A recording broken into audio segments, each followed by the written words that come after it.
to sneak away with that win, Hill. And, of course, we saw a big mistake in that match towards the end where Dennis probably should have got beat. But oh, with Jeffrey DeLuna? Yeah. Yeah, that was a big match. Yeah, he got himself on the rail on the 9. And he came from behind. And I think it was 8-6 at that time, I believe it was, or something. 8-5, maybe it was, where Dennis came back from there. 7-5, I think. I don't think he was down 3 games. He was well, down I 2 think, games. Yeah, but he was on the heel. Yeah. Jeffrey was, was, so he had to have 8 games when it happened. But yeah, he got himself on the rail on the 9 ball, and that's a nice starter right there, knowing he's got a big group of balls on that kick shot. We'll get our first look at Marco Teutscher of New Zealand. 27-year-old from New Zealand. And this will be a 2-rail kick shot to the backside of the 1, and you don't want to hit it super hard, just enough to carry the 1 up beyond those 4 balls. You don't worry about getting the 1 all the way back to the end rail where he's standing now. You know, the nice thing about coming, if he gets underneath that rail there, that 2 ball holds the cue ball. Yeah, it could slide by it, but you're right. It should help it more than hurt it, you would think. Now, Marco, we commented, not the fastest player for a young man, and I'd like to say he probably takes more time on kick shots than anything. Well, Dennis patiently in his chair. He had that, going back to that match with Jeffrey DeLuna that he had. You know, if it wasn't that Jeffrey made it possible for him on a couple of unfortunate hooks, yeah, he does get beat. Oh, yeah. Oh, yeah. Jeffrey kind of, you always hate to say this about a player, you kind of does go on an early combo for a win. And it is all ball fouls. Even though there's no presiding referee, the players will more than likely let each other know if something goes wrong. Okay, Marco's lining up to kick 2 rails behind this one, and I think that's a pretty smart play, meaning a lot of people would look at this kick shot and say, well, let me just kick soft on top of this 1 and lay it up and keep the guy from running out. But from that angle, that soft kick, very hard to judge. You could easily not get a rail come up behind the 1. So I like him kicking firm at this, trying to create a little bit of luck. At least you got to figure he's not going to foul. He may scratch somehow off the 1, I guess, but he's got a lot of good ways things can happen. He's trying to come 2 rails behind it. Well, he could come off and slide down to the bottom back here behind. Look at this. Hit it perfect. Look at this. Wow. Absolutely perfect.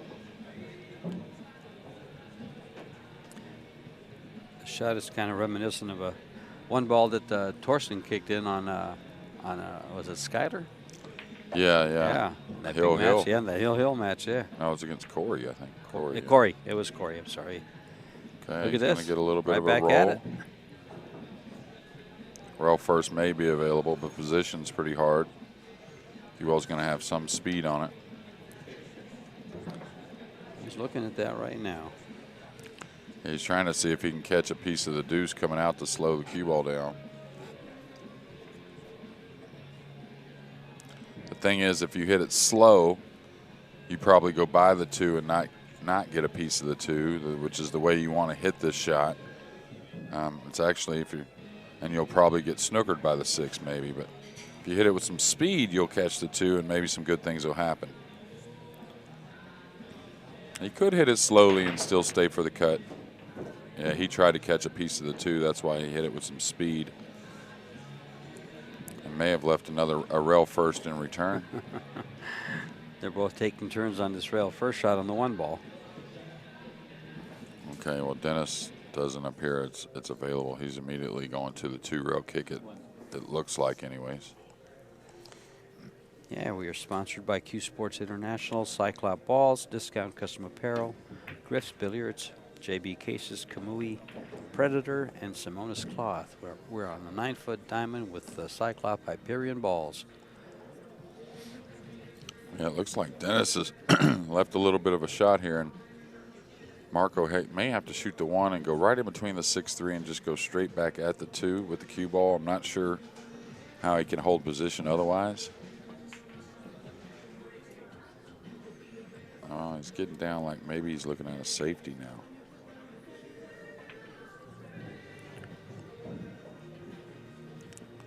Now, if Dennis could reach it, he'd like to kick by that 6-ball 2 rails up underneath the 1.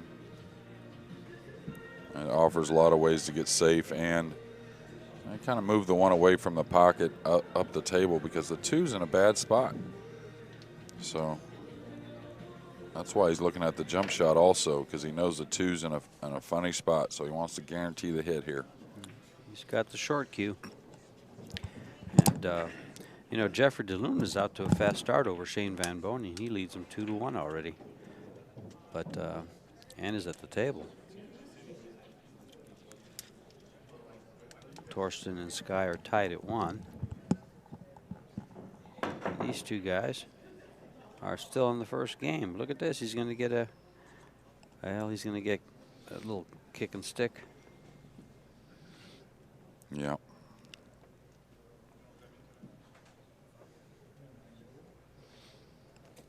Well, he's trying to see if he can edge the 1, but the thing about edging it, it's set up on a double kiss, so I think even edging it, he may catch the 1 again coming out.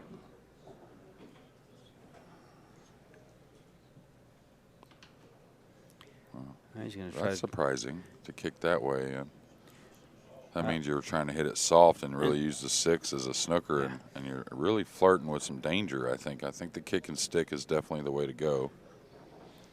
This shot here, when hit perfectly, it turns out great, and you kind of look like a genius, but you could easily not get a rail, miss-hit the spin a little bit, misjudge the spin a little bit, and give up a shot. I mean, an easy shot, too. Kind of like that. Yeah.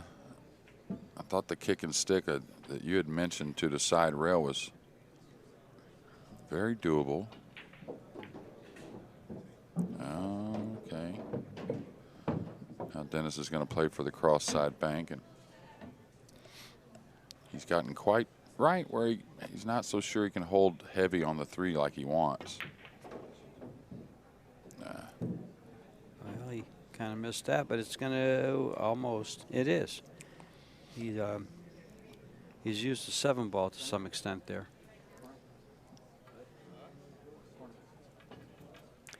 He's calling the bank shot. Yeah, cross corner, a little safety.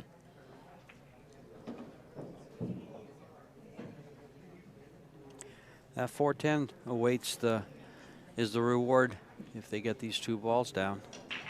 You would think, huh? Yeah, I would think so. Especially where the 3 lays.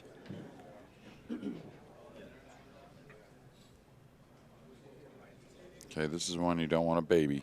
Go ahead and it's probably going to hit high, but of course you got to double bank it and try and get the safety. Yeah, he ran into the 3 with the cue ball. Oh, it's going to get a friendly kiss, a couple kisses, it looks like.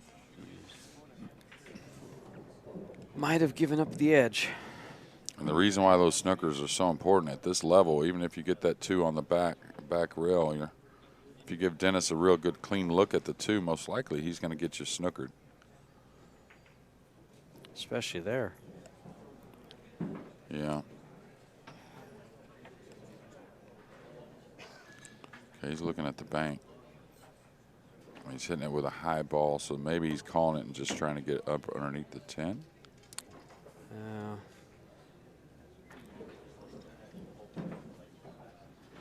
If he gets on that 5, won't be too bad.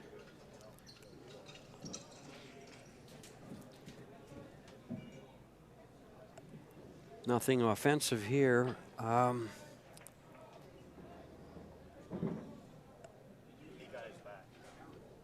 Just kind of play it off the 5 and take the cue ball over by the 10, or do you come downtown down by this 3? Yeah. Yeah, kind of. Down table. I think you can get the 2 to the end rail and get behind the 3. I think.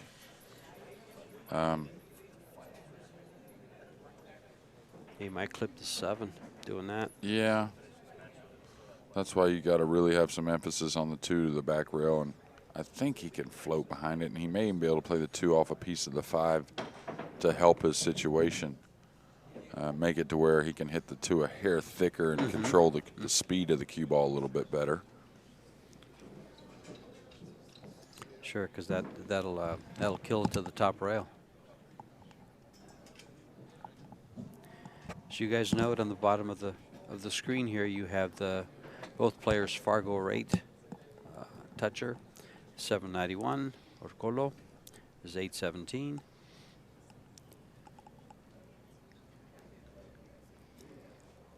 These were seeded players. 16 players were seeded here. He's trying to get behind the three. Not quite.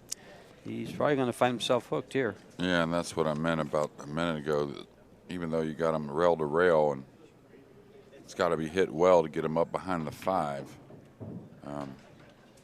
It's most likely gonna happen.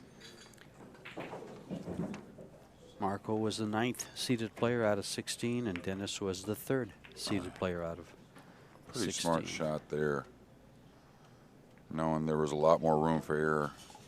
Excuse me, on that safety rather than trying to get him up behind the 5. Good evaluation there by Dennis. This will be that soft kick we talked about. Just try to stay on top of the deuce. Yeah. And really, it's a pretty big ball, meaning sometimes you kick at this and you come 2 rails and you come to right into the 10. But here, he should be. Ooh, he went right by the 5, and he did go into that 10. And talked about this table. Hit a few balls on it last night, and just plays a little more broke in on certain types of shots, especially shots using the rails like that.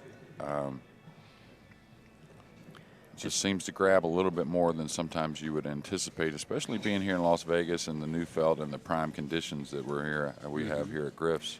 Well, normally Las Vegas offers a very dry climate, but at this time of year, you have the summer storms that come in, and it does add a little humidity to the mix. And with this table being so close to the front door, it's exposed to a little bit more when the door opens and closes all the time. Now Dennis will probably want to open this 4 ball somehow, like that. Did he open it enough to where the 4 goes by the 10? I would have wanted. Looks like it. Yeah, and it looks like it. That was an important part of that shot. He just bumped the 10 just enough. Yeah, I don't like his chances going that way. He's got a little piece of the 2 going that way, but not much.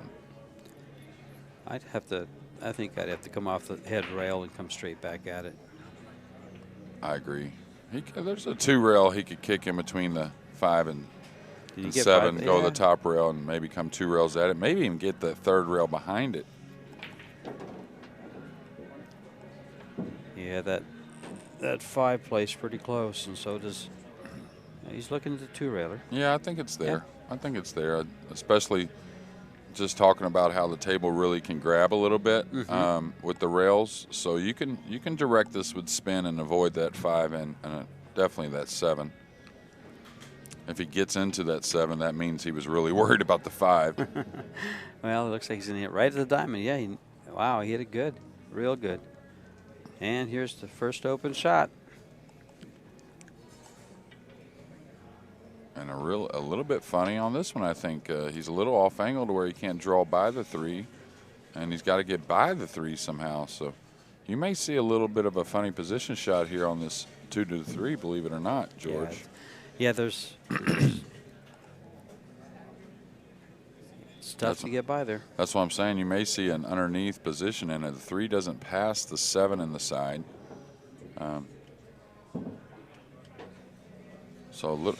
And really, you want the cue ball off the rail when you shoot the 3 just because of the 4.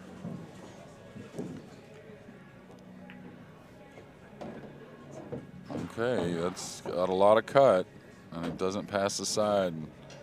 So you may actually see a safety here. He may not take this on. Dennis is one that doesn't pass much when the ball's open. Because he wants to hold the cue ball right close to where it's at for the 4 ball, if he's going for it. Okay, well, I don't think he's cueing for the 3 in the corner. 3 in the side. Oh, it did go. Okay. Well, he went a long ways with the cue ball, so this will be maybe 3 rails back and forth. He could float it 2 rails and just take a little cut on the 5. Oh, nice hit there. But it's still getting thinner and thinner as we go. You think he cuts this?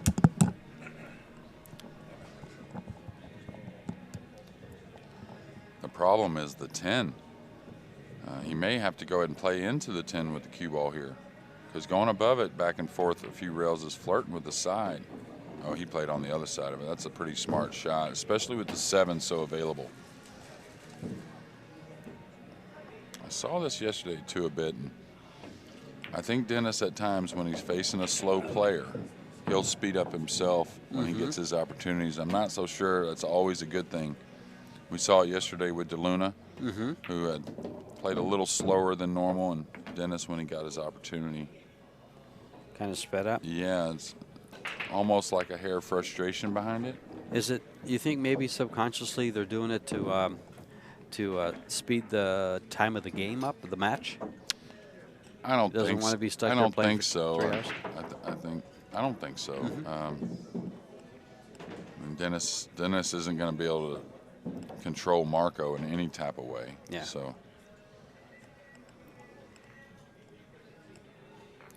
Well, these guys have been here for 2 days. We're on our 3rd day, starting here at noon. Great thing about this tournament so far, these past 3 days, is we're not here till midnight, and so the players can stay fresh. You know, they're not out late at night, unless they choose to be. We saw many struggles as far as making balls on the break for Marco in a couple matches.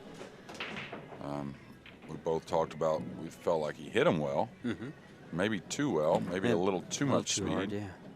Let's watch that 4 and 7 ball. See if they go towards the side pockets. Right at just above. So, yeah, something went in the side. He's got a little bitty piece of the 1. Probably won't pass on this. Probably try to overcut it by the 3 and run the cue ball back behind the 10 and 8 and all that. He's got a little edge. Probably bring the cue ball back around here by this 10 ball.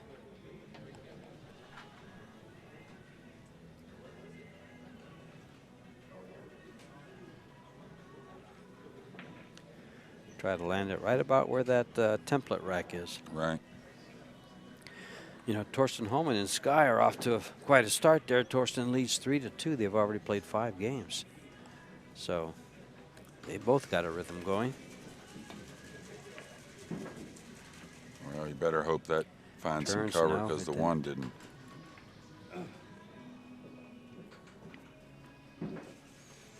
Okay. And here's another opening for Dennis. Yeah, and he's got to kind of take a little chance here, drawing in between the 3-4 and back around a couple rails in between the 7-9, probably just to the right of the 9 and the 7 for a cut shot on the 2. Here, this one's all about getting to that next ball right now and getting the run started. Should be okay, even if he bumps the 9. Oh, he played it off the ball. Okay. Well, if you play it off the ball like that, you want to gain a little better position, but I think he'll still probably shoot at it.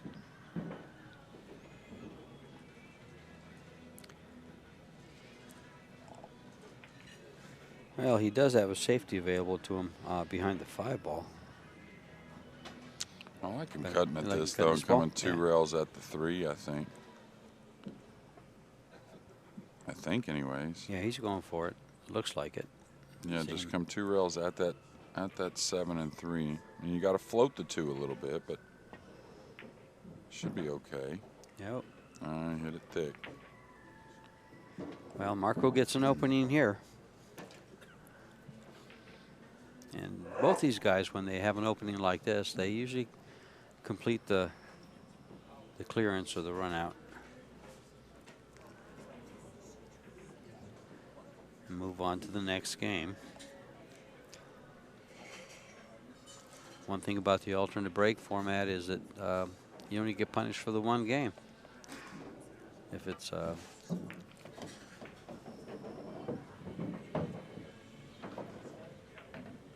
Okay, he's going to have to draw the ball back and backing over, I think.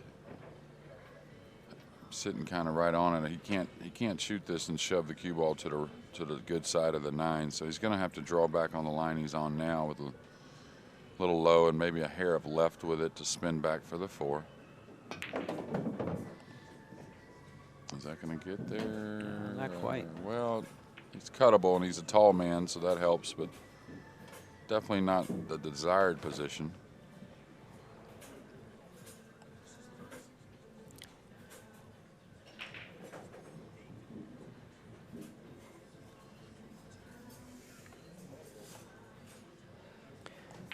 Marco is from New Zealand. He's sponsored by Molinari Massey. He owns a Force Sports shop in New Zealand. And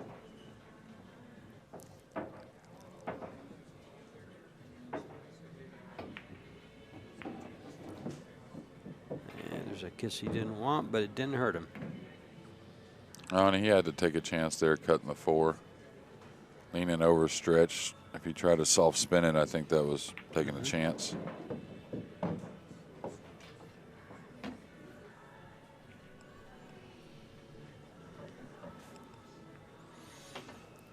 For the Shane fans out there, Shane Van Boening trails Jeff DeLuna at 3-1, but is at the table. So.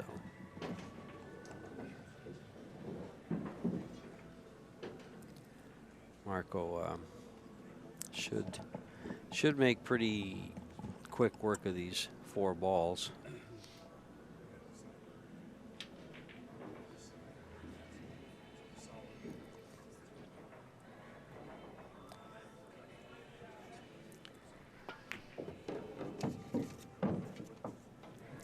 A few other players in this tournament that finished 9th through 12th was Billy Thorpe, Kevin Chang, Alex Pagulayan, and Ruslan Chernyshov.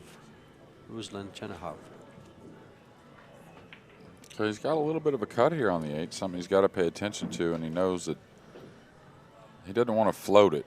And he could be coming kind of back on top of the 9 if he hit it with a little left English. So he's going to probably come to the back side of the 9 somehow, whether it's across on the left side of the table or all the way back for the 9 this side.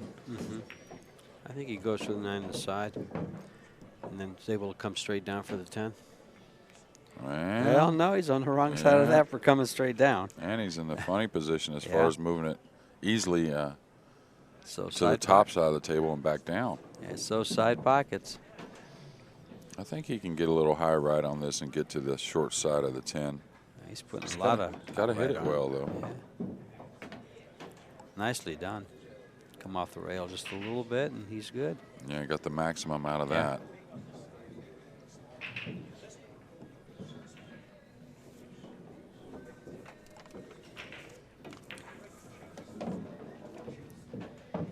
And we're tied at 1.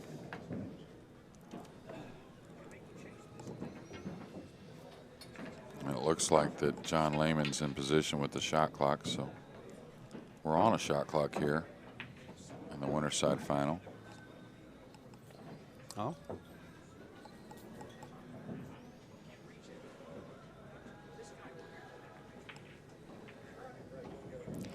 That'll be the first time that is used. Oh, no. No. They used it earlier? Yeah, Marco's been on the clock a couple times in this tournament I didn't already. know that. Wow, wasn't aware of that. Yep.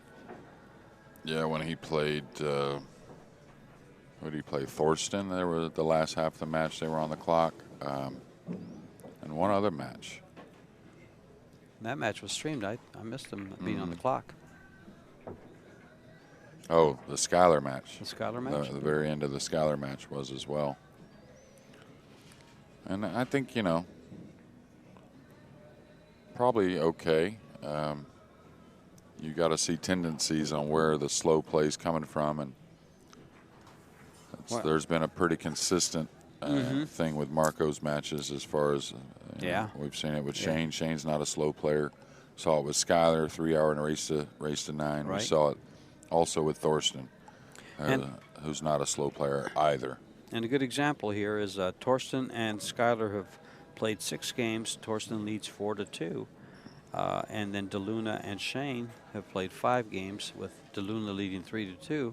but these two have only played 2 games. Even though the first game, they traded, safeties. Yeah, they did, but Yeah. if you're in a safety battle and you're looking at a kick shot, every kick shot for 3 minutes, it's gonna really add a lot of time. Sure. Yeah.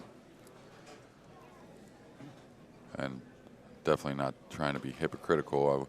I wasn't a fast player myself, but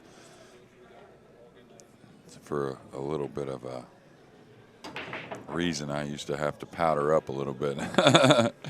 Had some sweaty hands back in the day. So I wonder if he'll double bank this one down below the 10 and maybe do something with the cue ball that way. He could play the one underneath the 8, and that's what he's looking at now, and trying to float the cue ball down by the 2, or maybe even 2 rails to the back of the 10. It kind of sits nice for that, like real kind of natural.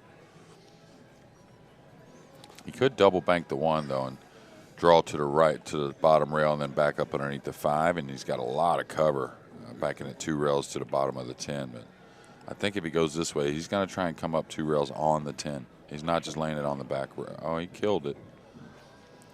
It's not going to get it there. And the 1 kind of checked on him, meaning he thought the 1 would drift below the 8 a little bit. And he put a little inside to kind of kill the cue ball, and it really held the 1 up. And that's kind of what I was talking about as far as the rails really checking the ball a little bit more on this table than you might imagine. That would open up on regular new cloth. Yeah, you would think. Yeah. I think so.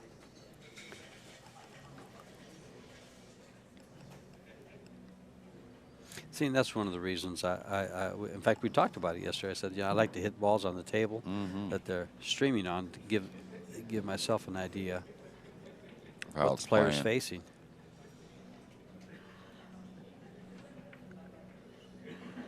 Well, the table plays great. I played for a little over an hour last night, maybe an hour and a half. Your 1 pocket game got away, huh? Yeah, yeah.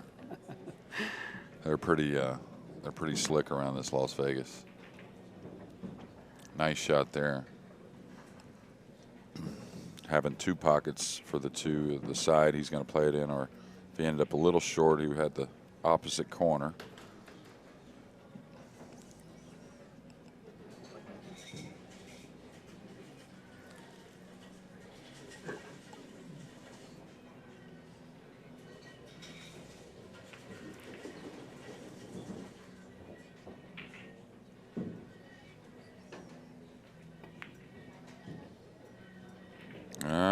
Yeah, it looked a little wide from the get. Dennis won't mind coming to the table with this layout. No, and he can go 3 rails quickly. And again, like I said, whenever, that might need to slow down a little bit there. And it's gonna, but he's gonna be stretched. And I've seen that with Dennis at times. Like I said, when he plays a player that has played a little slow, he'll tend to, I don't know if it's intentional or not, but just tend to get in a little faster pace himself. Probably subconsciously. Yeah, just, I know Dennis is not a fan of slow play, though, so there could be a little bit of frustration a little bit, and especially if you recognize you're going to play somebody that's a slow player and you recognize that prior to the match. It can kind of get in your head a little bit. Just stop this right here. Yeah, sure. Move right up for it for the 8, and he'll close this game out.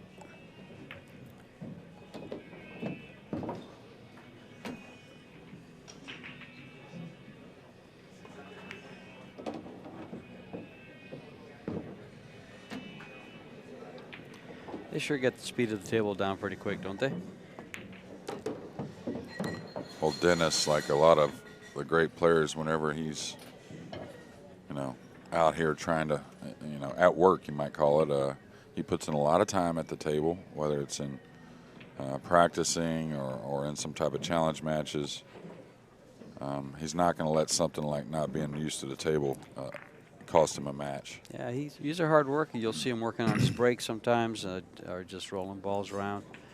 But he's out there working early. And now out to a 2-1 lead early.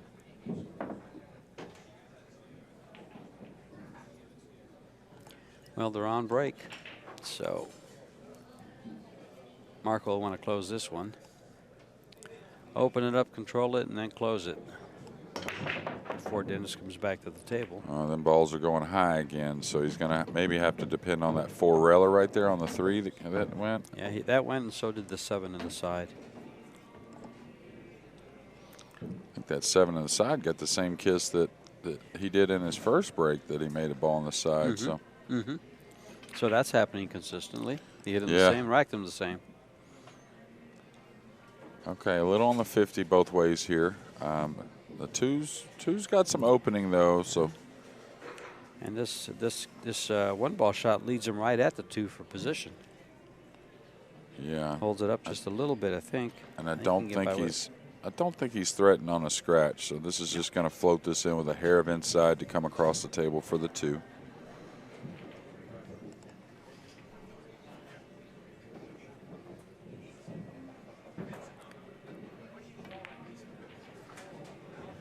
Oh, okay. Nicely done. Yeah, it's going to get a little thinner on the 2 than he wanted. Still should be able to hold it, I think. And he's got a 3-rail angle to go around the 5 and 6 as well, just in case he feels like he's a little too thin. Because here, don't get elevated over the 5. Don't let this get away from you and the cue ball get over that 5 ball. Okay, he held it a lot. I think he had less angle than it looked like on the screen, because he held that, no problem.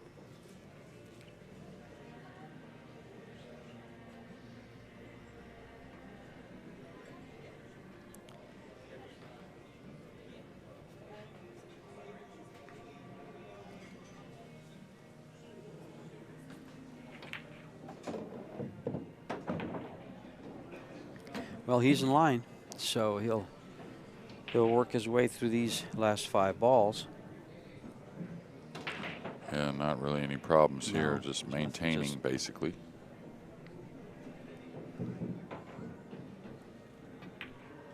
One thing we haven't seen from Marco too much, we've seen a couple. There was a 2-ball that I remember a couple matches ago for his against Skyler, but not many open misses. Right, right. No, yeah. In fact, I think there was 1 or 2 period in the 2 matches he's been on the stream table. Usually the mistakes came in form of a missed position or not many. No, not many. Obviously, here in the finals on the winner's side with this field. Well, his scores were 9-5, 9-8, 9-7, 9-7. And that's with playing well. That just shows you with our format and the form the players are in. Even when you're playing well and maybe even get a couple rolls, you're probably still going to be in a close one. Especially in the alternate break format.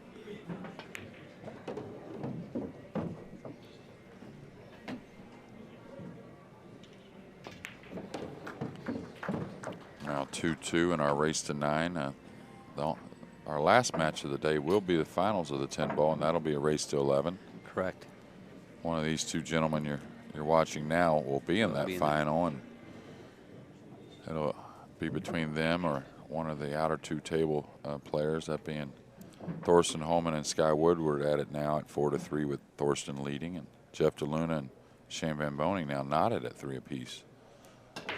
So one of those 4 and one of the, if not both the guys we see in our hot seat match are going to be in the finals. Yeah, if not, one of the other one works his way back over, huh? Yeah, well, that's very possible. And you got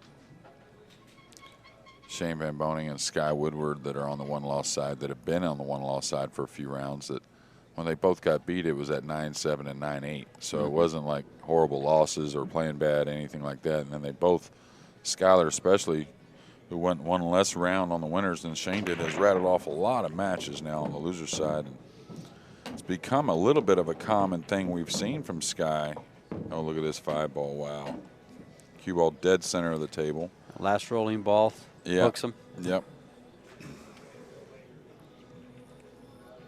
And really hooks him in a bad spot here. You'd like to think you could just kick that 1 ball right in the corner pocket and stop the cue ball for the 3. Okay, he's going to roll out and maybe tie up the 6 and the 8. Okay, maybe not. He's leaving the edge of the 1. And that edge of the 1 there is just one you play safe with the 5. It's one of the tougher rollout positions you roll out to, especially at this level a lot. You roll out to this piece of the 1 to where you got to feather it and come 2 rails and lay on the side rail and just try and use the 5 as the cover. And so it's a spot you need to know this rollout, because when you're in a tough position, this is the one you roll out to a lot, especially at this level, because you're rolling out to a very tough execution shot that if you don't do it well, it's going to cost you, of course, but what else are you going to do? You can't roll out to an obvious safety or something very easy. Same shot coming back? Pretty much. Yeah.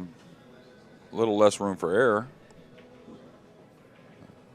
But, yeah, pretty similar. And thing is, if you go at that thin one with right English here, you might swerve into the 5 and foul pretty easily. So he doesn't quite have as much of the cue ball as Dennis did on the shot he played. That's not going to – is it going to be enough speed? I don't think so. No. So you'll see Dennis shoot at this with either top and go back and forth and take the cut on the 3, which I don't mind at all. Dennis will probably apply the inside here to come 2 rails down closer to the 3. Well, if you realize this type of shot here, George, you can cut this with outside and go back and forth and lay right in between the 6 and the 7 and have a nice shot. Mm-hmm. No reason you have to put inside on this and make the shot a little tougher. Hey, just keep it on the line right there and go back and forth. He went down. Yeah. You know, sometimes using that inside English can help you aim that ball better too, right? Well, one thing about it is you're letting your stroke out a little more. So that, well, he may have to draw the short side here. He may have to draw the short side with the 8 being there. That's the problem. He can't get to the position on the 6 to where he's not going into the 8 with the cue ball. So he may have to stun this or draw it back. I think he's going to come to the back of the 6. Yeah. You realize how easy the ball draws. It really gets you out a lot of situations on this type of table. Now just draw this back a little and take a little angle. Yeah, from below the 8. Then you have a nice little 1 rail angle back to the back over. Yeah. Just like that. But you'll notice Dennis is not taking much time at all. Well, I think he's been there before. Yeah. And he'll be there again. And they've traded games. Each player held their serve, their break.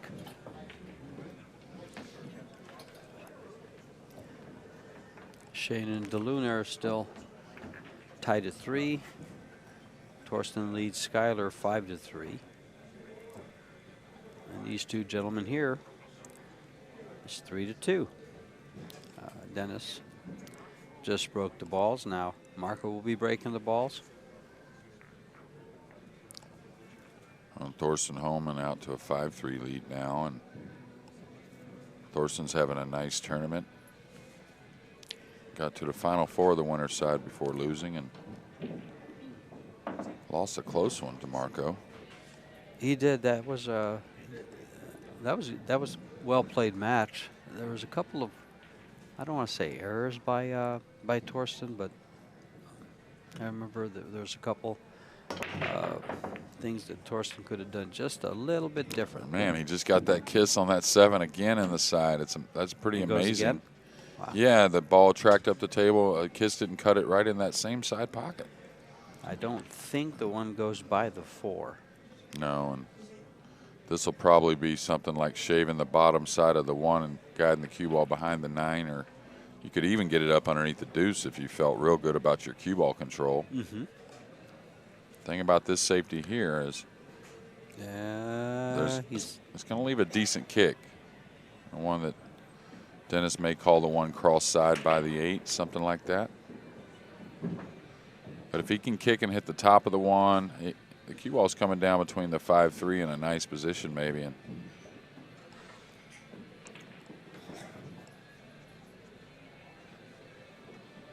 yeah, he's got Dennis scratching his head, so he's thinking. Well, he's debating a jump shot, I think. I think that's what he's. Oh, curve shot. See, the curve is. I like the curve because you can drift the cue ball down here by the 10. But to curve it so quickly, you got to hit it kind of mildly probably, and you may not get the cue ball down here. You may just end up giving up a pretty straight-in shot. Now you got the 8 that's working for you. I like him jumping this away, actually. If the 4 wasn't there, I like him kicking because he's got a lot of good things that can happen. Mm-hmm. But with the 4 there, it really might slow the cue ball down. What did he call here? Did he call the 5? He called a ball in the side pocket there. It must be the 5.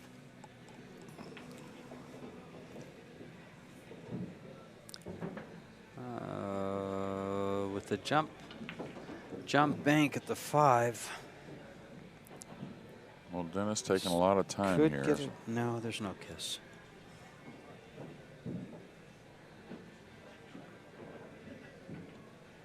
I like to be able to draw this ball back. Did he make the 5? He Ooh, did not. Just close. barely missed it. But he got cover from the 6. That's right.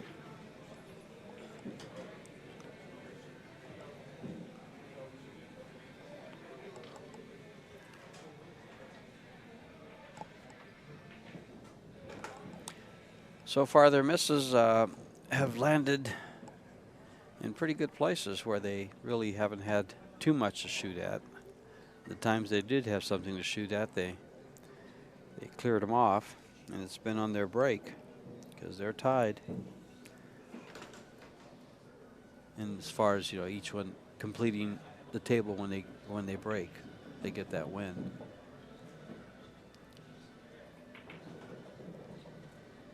Let's see who's the first one to give it up here. This rack. This is Marco's break, so Dennis benefits from that. He takes a break advantage. Yeah, 2-game lead maybe too, and Marco, all he can do is call the corner and kick this with a little draw, trying to creep the cue ball back behind the 6, something like that. And he's got a lot of balls up table that can help him as far as the 1's concerned. Yeah. Really kicks at the ball well, I'll tell you. Doesn't do a whole lot wrong when it comes to kicking. Pretty good for a 27-year-old. Looks younger. Yeah. Dennis called the opposite corner here.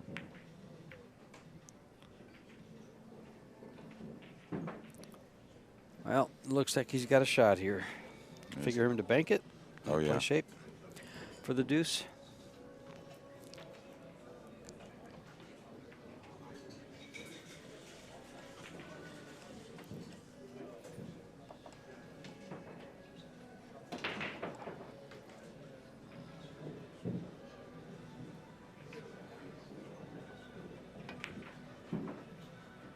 Yeah, okay, got it down.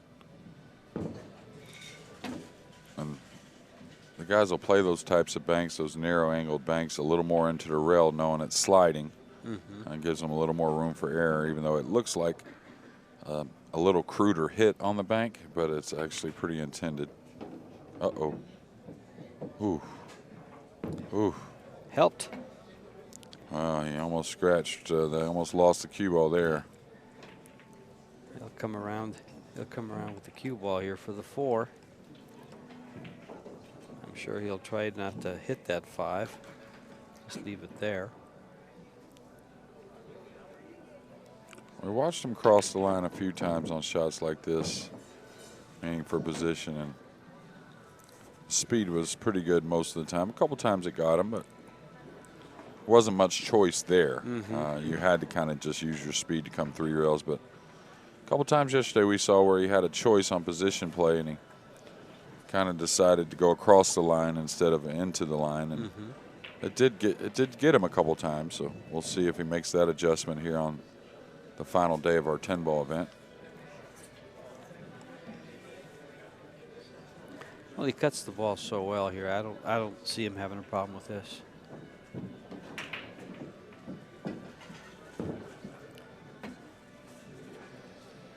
The guys matching game for game, it looks like, here to open this opening third of the match.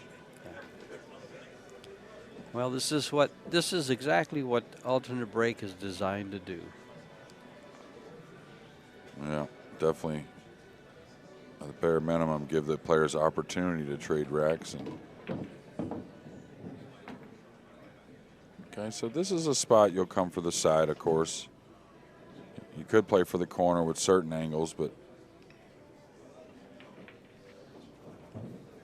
no reason to go out of your way for the corner here, because you can get to the backside of the backside of the 9 off the 8 if needed.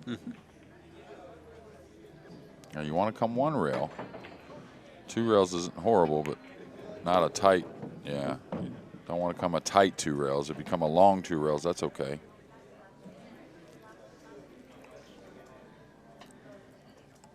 Come straight up for this, or do you go to the left side?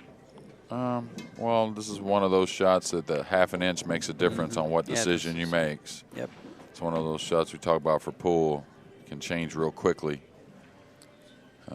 But I think he made a pretty sound decision. Sure. The 10, even if he got straight, the 10's very cuttable from where the 9's at. So stay nice and heavy on the 9, not making it very missable.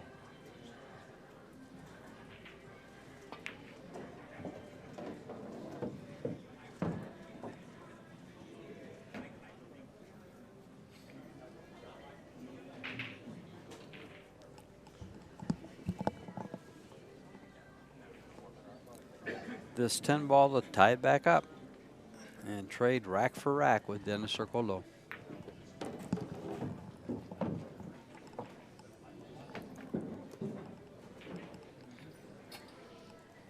This is one of the few matches that have done this. All our matches that were on the stream table, with the exception, yeah, pretty much.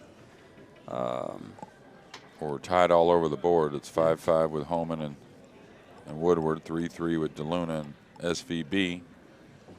And Teutscher and Orcollo also knotted at 3 apiece. So no one giving an inch here on our final day of the U.S. Open 10 ball. They came to play.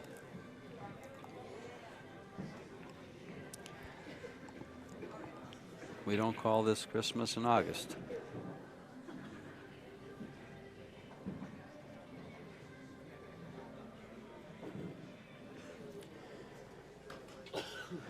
Keep an eye on Dennis's break here.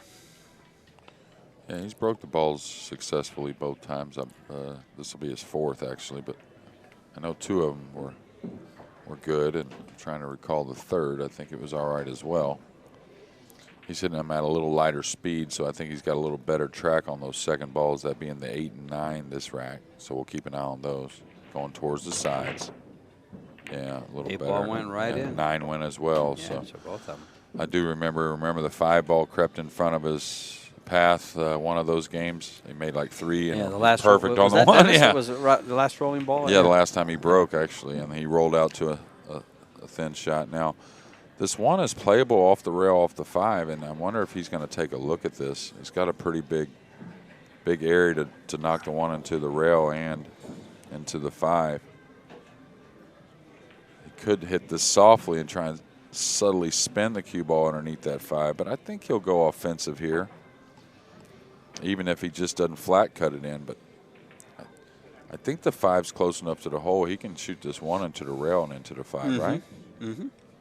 You know, he could bank the 1 away and try and play the cue ball underneath the 4, maybe, something like that. Bank the 1 away a couple rails. And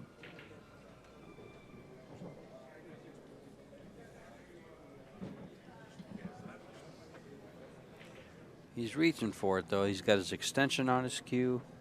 yeah, I like him being offensive here, that's for sure. Of course, I'm a little biased when it comes to that. I love seeing the great players make great shots.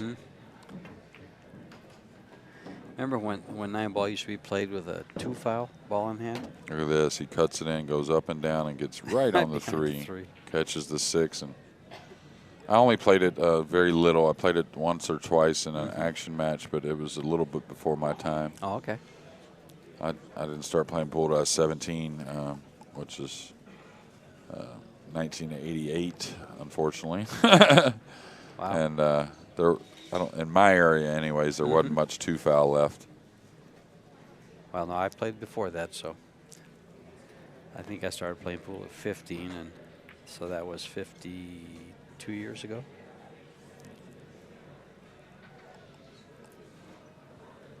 And that's what 9-ball was 2 foul.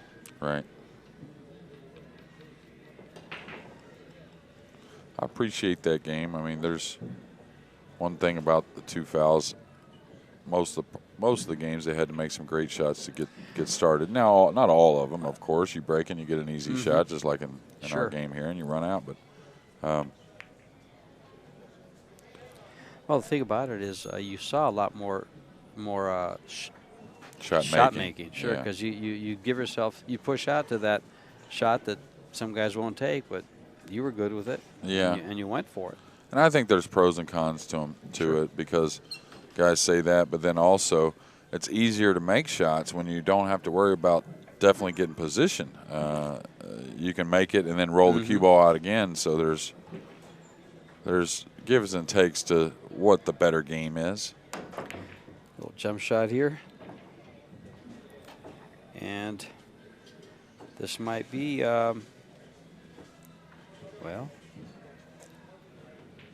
4 balls tied up with a 6. I think he'll still be aggressive with the bank here, though. I think he can draw into position if he wants to cut the 3 and come 1 rail right at that 6-4. 6-4, yeah. Or even draw in position to cut the 3 in the corner and draw into the 4-6. So I think this is a good time to be offensive. I think you might be able to steal a run out kind of from a position you most would think Dennis is going to get back to the table. Well, this is pretty much one of the first times they've had a chance to steal one.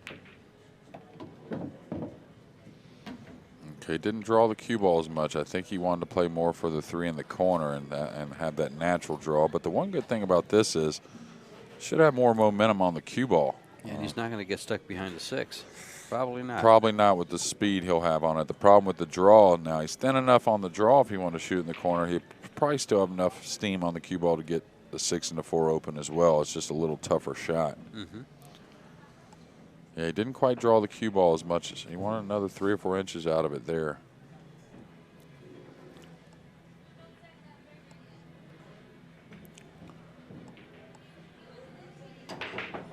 DeLuna had a long game there and got the win at 4-3 now. Torsten and Schuyler are tied at 5. He didn't even go for it. I think he went for it. He just missed it. Just overcut it. He was going to play a 3-rail safety or maybe a cross corner on the 4 off the back of the 5. But Dennis probably call the 5 ball here maybe? Or is he's just kicking soft? Just laying the 3 on the side rail and hopefully the cue ball the same way. And that's opportunity number 2. That soft one with top English is hard to judge on that slick table. Yep. That's where he can come bite. 2 rails at this ball, and I would do it myself. He can set the cue ball up behind the 3 near how it's at like it is now. And now in a tournament format, you might say, do I take that chance? Do I just come right at the 4 and then play the 3-rail safety? He could even play to make the 4 3 rails as well with the safety and shape on the 5. So we'll see. If he went for the breakout, though, I couldn't blame him, I tell you. I think that's what he's going for. Yeah. Well, you're going to set it up here either way, even if you're just coming out 2 rails to play the safety on the 4. But I think he is going for the breakout. Doesn't want to hit long and kiss off the 4 and scratch or something in that corner. Okay. Oh. So now he's gotten himself in a little bit of a situation. I like being aggressive there. Yeah, I do too. I think I like it there. I think you're a huge favorite with ball in hand to set it up correctly and hit it correctly to get into those balls. So. I'll tell you the truth, I might even kick at this for the corner pocket. Yeah, it's close. It's close. It's close. It's not a bad shot. No, it's not bad. I wonder if he can cut the 4 into the 6 and come 1 rail behind the 7 with top right English. Well, he just did it on the shot prior. So.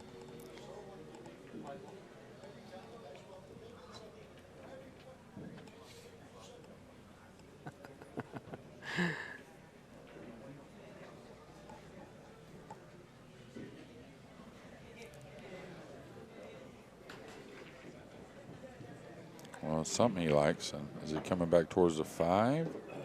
He's going to try to elevate him over the 5 in the Yeah. rail. Yeah. Shouldn't like this too much, though, overall.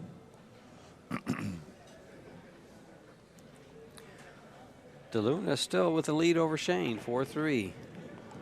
Well, DeLuna, we saw a couple, big errors that probably cost him a winner side hot seat match today, but he's obviously playing great. I mean, went through a nice class of players to get to this point. And, he didn't play bad yesterday either. Just a couple of things towards the end that just got the best of him. And yeah, well, his Fargo hovers right at 800. I think he's 798. I've seen him over 800 in other tournaments that I've seen him in. So 803, 804. Well, he's calling it. So, okay, he's calling the side. Pretty big. I think not big favorite, but a favorite to get the snooker here, I think. Now the 4's up a bit, so this is where you do I roll this softly to where I hit the 4 and I go forward with the cue ball up underneath the 6 and the 10 and just let the 4 drift to the rail?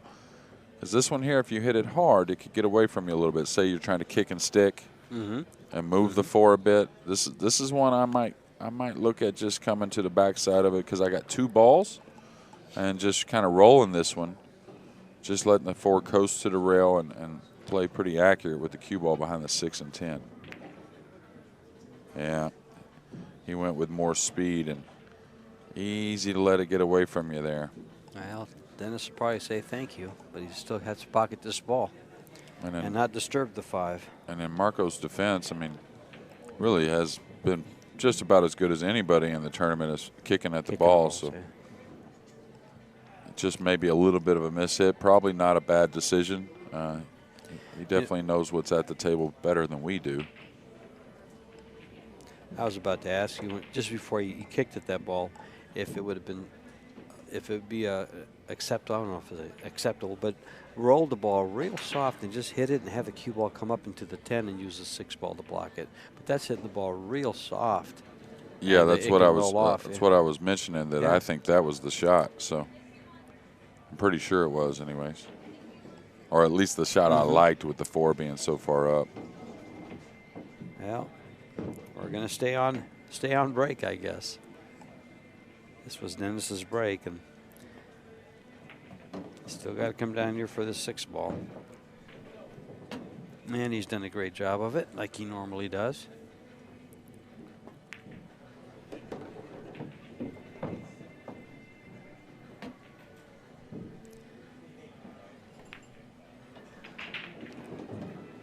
RoboCop being very Cop-ish, I guess you might say. Oh, that ball kicked a little bit. That 10 did. Good thing it was a nice full shot. For those of you that don't play snooker, that means it skidded a little bit. Yeah, a little bit, huh? Looks like these guys are entertaining a timeout, and we will too. We'll be right back. All righty.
And we're back. Marco Teutscher to break the balls here, trailing 3-4.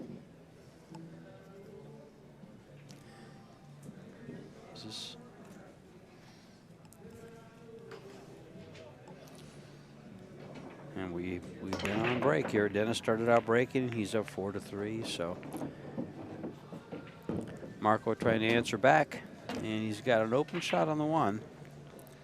Don't think it passes the 5, but so he'll knock it around the 5 and bring the cue ball behind the 6 and the 2 most likely.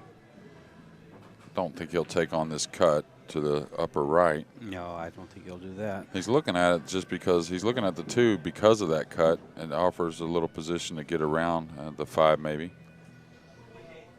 And maybe the 1 passes the 5, but I don't think so.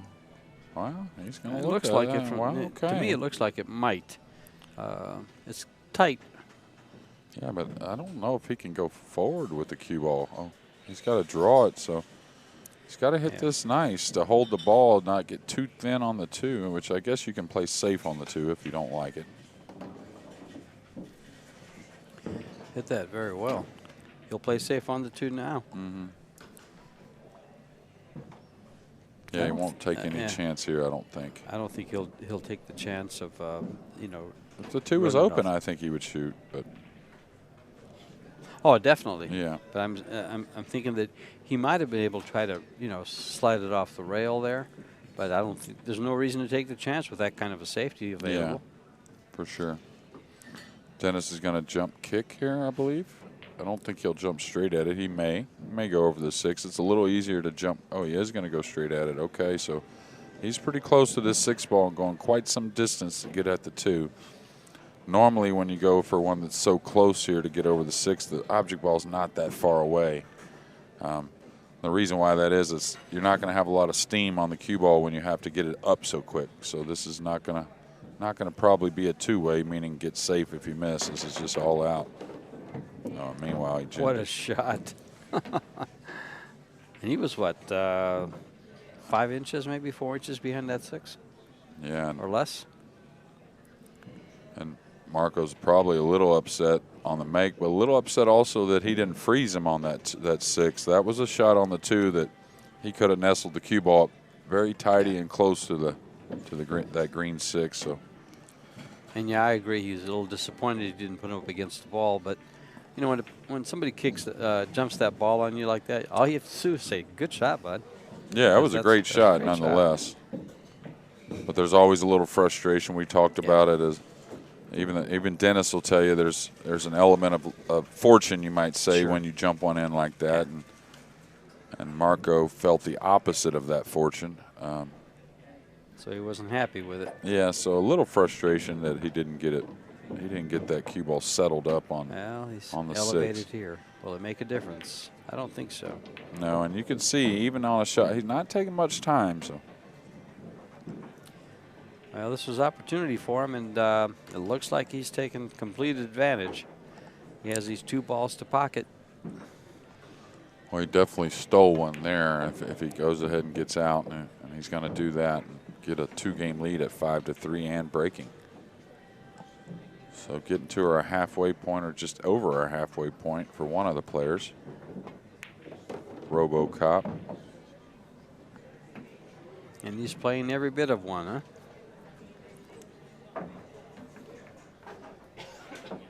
Have they missed a ball yet? An open shot? Dennis did, yeah. Dennis did? missed a, what was it that I didn't expect? Definitely missed an open shot fairly early in the match. But, of course, these are our last 2 undefeated players, so missing open ones isn't going to be – there's not going to be much of that. No.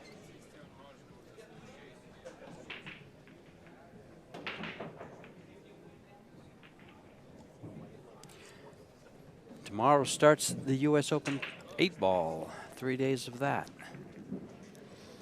And I should know better, and I apologize for it, but do we is it – it's not take what you make, is it? No, it's CSI open. rules. Yeah, CSI rules. So. It'll be an open table. So we're going to see a lot of breaking runs. we'll see a lot anyway at this level, no matter the rules. It's one thing about the call shot when it comes to 10 ball. Occasionally we'll take away from some runouts just because there is a little more value in the safety part of the game when a player's got to kick and call it to really do offensive damage against you. I believe it's the same. It'll be the same, though, alternate break.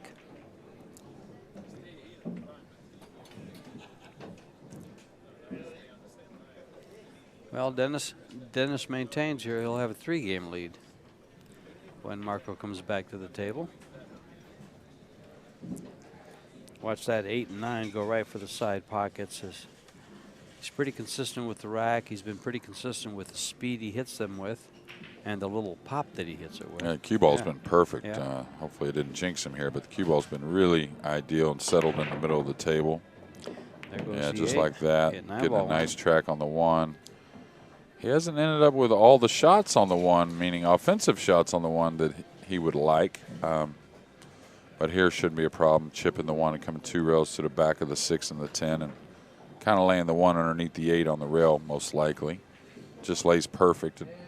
And there's a place on that back rail where the 6 and the 10 both give you a huge eclipse. And that's usually what you want to find. Right about that first diamond? Yeah. From the top. Maybe cutting this in. Taking a lot of time. Oh, yeah, wow. that's what I was wondering. Look at this. No, it's going to leak out. Well, maybe not. But That's gonna be a jump shot. He's a big underdog. Yeah. We saw something similar. Well, that's kind of like what we saw when Torsten and Corey played. Torsten, remember, and he kicked in that 1 ball and ran out. Oh, you mean to end the match? To end the match, yeah. On the Yeah, hill. yeah. It was a 6 It was ball. a 6 ball. Yeah. Yeah. He got behind the 7 with the cue ball. Kind of like that, and he just went. It's quite a shot.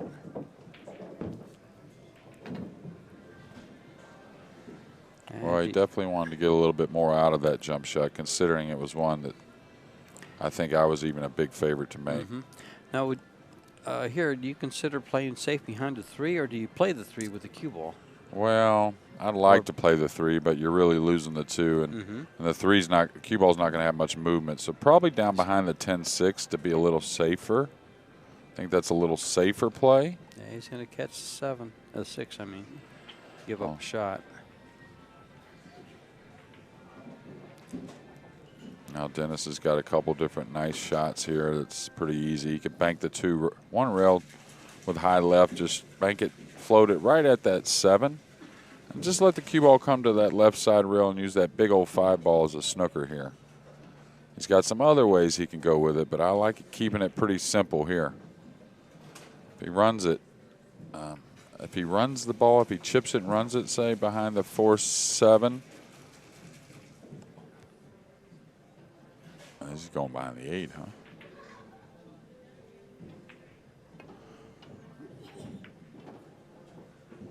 Oh, he's going up against the 8. Oh. Yeah, that's it. He got there.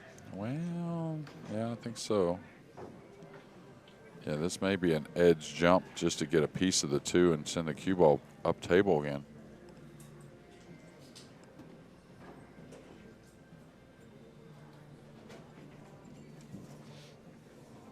I do like what Dennis did as far as keeping it simple. That's the thing about the shot he had. I like just to try and get a simple hook no matter what it is.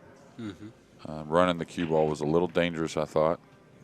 And these days you have to think about the jump shots. Like if the 3's so available, you can't leave a guy a very makeable jump shot. Okay, pretty similar situation we're going to be in again. Now Dennis, let me see what this bank looks like. He may go for this.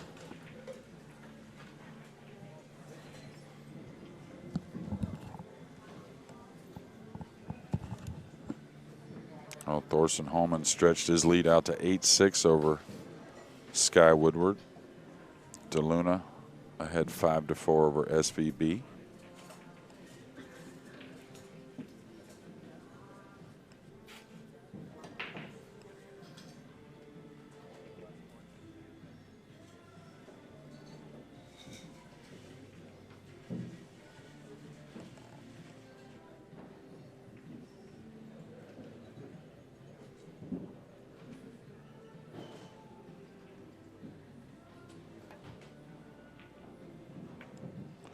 trying to play the cue ball behind the 8 again. Really nice touch there. And this will be a jump. Most likely combination. I think the bank might be able to squeeze the bank by that 3, but if you're jumping at it, I don't think that's the one you're going to call. I think you're going to shoot at the 2-3 combination, I believe.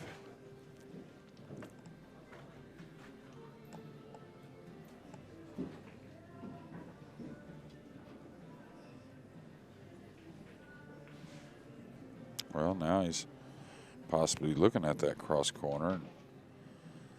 If I shoot the jump with the bank, I don't mind it, but I want to make sure there's plenty of room. I don't want to do what looks like hitting it well and then catch a piece of the 3 and the bank really never have a chance. So with the 3 being there, I think he's going to call the combination. I think that's what he's done. And not a big underdog here.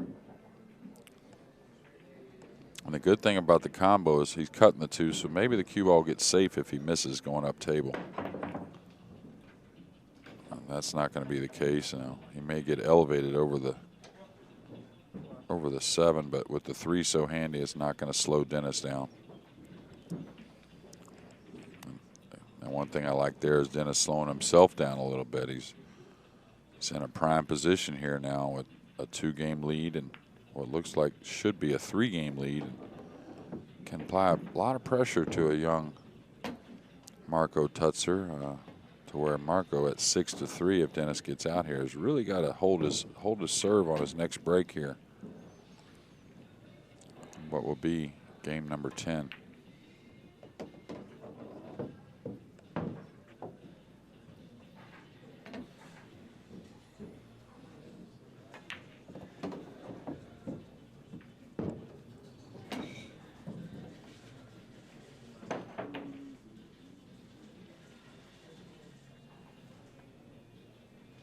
He's just going to pinch this. He can handle the 8 from fairly straight in on the 7, so I wouldn't run into, yeah, I'd just pinch this and draw above the side. Even though the reason the concern was, where am I shooting the 8 from? But Dennis can handle the 8. He's going to knock this in and get the cue off the rails just a little bit.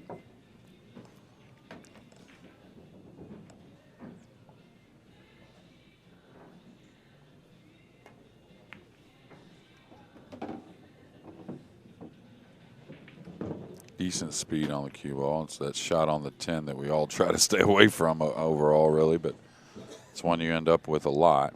Now for a 3-game lead. Oh, that ball skid. I saw it earlier, though, that the 10 kicked heavy on Marco. Now the 10 was very full, so there wasn't much cut there, so it didn't affect him, but it almost got the best of Dennis Orcollo. Yeah, in game number 9 there, yeah. Looks like Thorson's at the table ahead 8-6. Still 5-4 with the DeLuna SVB match, but SVB at the table. So if he's offensively at the table, most likely going to tie the match at 5 games apiece. But I could see him from here. He's kind of shaking his head a bit. Something he's not in love with. And now Dennis Orcollo, 2/3 of a way home to winning this hot seat match.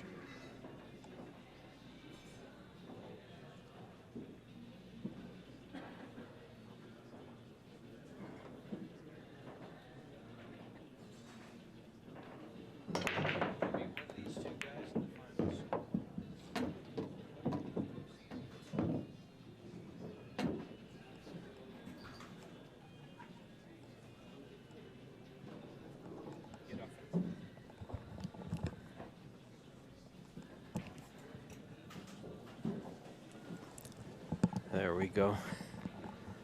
My mic was off. Forgot to turn it back on. Another shot that Marco can attack to the left, but You like playing safe behind that 7? well, I like It lays attacking. nice. Now the thing is, if the 2 has the entire pocket by the 7, I probably attack because I can draw one rail across. The thing is, though, you have to maintain an angle or else you're not really doing much with the 3 all the way back down table. So I don't like taking a chance if I can't, you know, like I said, if the 2 doesn't have an entire pocket, if I'm shooting the 2 to like a portion of the pocket, having to get all the way back down on the 3, I may look at the safety here. And this is what I'm kind of talking about. Now he's not on the rail, which is a good thing. But if he's falling downward a little bit and only has a portion of the pocket where he can't cheat it, well, now cue ball movement becomes very difficult. And he's pretty straight. He's pretty flat on the ball. Yeah, that's what I mean. If he's fairly flat and he doesn't have an entire pocket to where he can cheat it one way or another to get the cue ball going, things are going to be difficult as far as the run out. Yeah, well, you can tell by his body language he's not real happy with what he has or what he's left himself. And, you know, and there's nothing wrong with what he did. He took a shot at the one that he's a huge favorite to make. And if he didn't draw a position, he didn't draw a position that he cared for. But he was trying to gain that angle on the 2. It just didn't work out. See if he's going to load this up, and looks like he is. Well, I mean, come back, see if he doesn't hit that 9 ball. Well, I don't think the 9's. No. I think the 6 is the worry. I think the 6, getting past the 6 for shape is the worry, and he's not even taking a chance on it. And I think that's a pretty smart play. Again, getting yourself into position to continue the run. I don't like betting against these guys, even though it's a tough shot. So just come straight up and down, and you're going to end up playing a 4-7 combo after.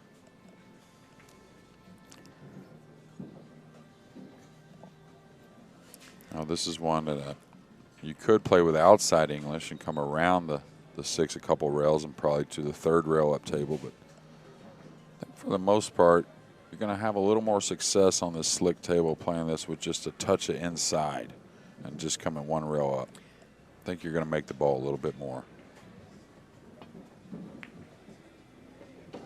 Yeah, just like that. Nice shot. Nice shot. Now he's got that 4-7. Needs this rack. This is the 10th rack. Well, Torsten's having a heck of a tournament. He's up 8-6 over Sky.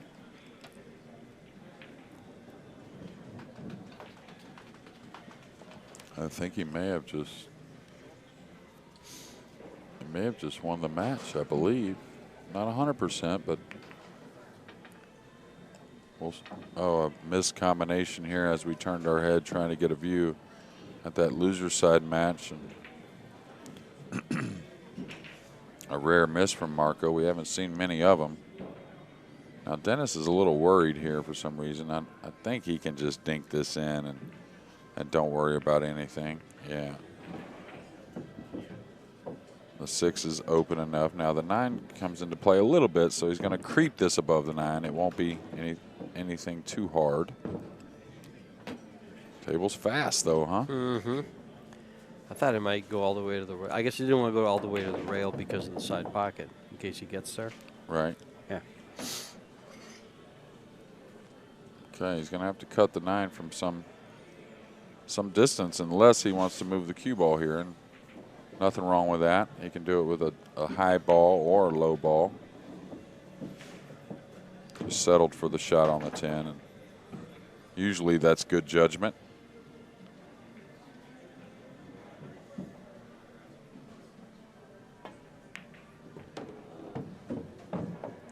And now 7-3 in breaking. So we'll see how Marco responds if given the chance. Really haven't seen him in this position the entire tournament. No, he's pretty much stayed neck and neck with everybody and usually ahead.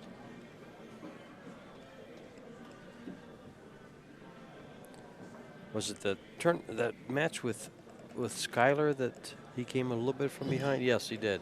Yeah, Sky. That opening match, he came a little from behind with Skyler. Yeah, it was fairly neck and neck, and then Skyler got in a position to go up 8-5 and had an 8-ball skid on him at 7-5, and really kind of turned things around as far as opportunity.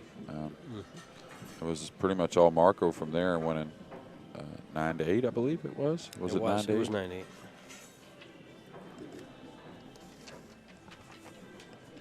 And I believe that outer match is over, and Sky Woodward with another fine showing in a tough field, and he's had a lot of those here in the last 15 months or so. So we'll see Torsten up next against either DeLuna or Van Boning. Okay, he broke from his left, and he hit him on the right. That's one of the times you'll see the dry break is when you come across him. They call it the Brooklyn side. Not only is it the bad side for making balls, you can see how alarmed Dennis was with the cue ball going towards that opposite side pocket. That's the main reason for coming across him that isn't so good as that's when you lose the cue ball a lot. Yeah, come across the one ball. Difficult rollout position besides a jump shot.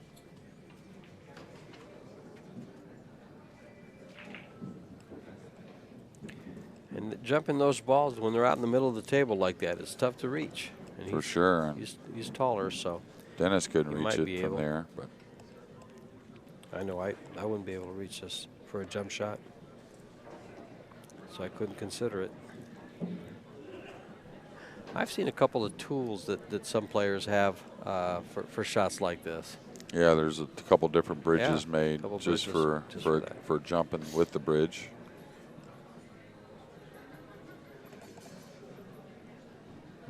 Thing is, you can't roll out to a jump shot that Dennis can reach with the one. Very playable. Thing about a jump shot a lot of times when you're rolling out to it is you don't roll out to such easy position maybe. Mm-hmm.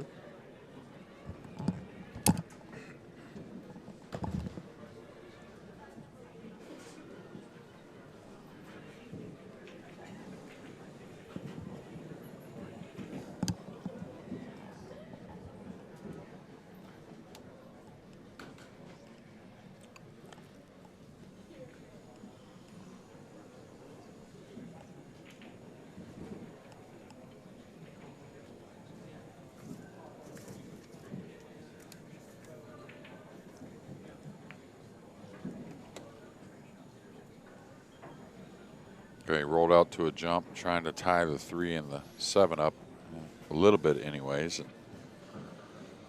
pretty smart, and he rolled out to where the cue ball's going away from the 2, which is another smart play. You don't, when you roll out to these jumps, especially very makeable jump shots, you want to roll out where position is very difficult, or at least not easy. Maybe not very difficult. Maybe that's not the correct way to say it, or at least not all the time. But you definitely don't want to roll out to where position is easy. So now one thing we saw Marco do a few days ago on a jump shot from some distance, he jumped and drew the ball. I don't know if you remember that in a crucial spot against Thorsten. He jumped one that was on the side rail, and we thought that he may have been snookered by 2 balls, and he made it look easy. He drew the ball all the way back for position. 9's big here, see, and that's kind of what I was talking about. He rolled out correctly, making it very difficult to gain position on the 2, but when it's handed back to you, sometimes it gets the best of you. Yeah, yep, sure does. Now he's got a shot here, most likely thinning the 2 and trying to drop the cue ball down below the 3 and the 7.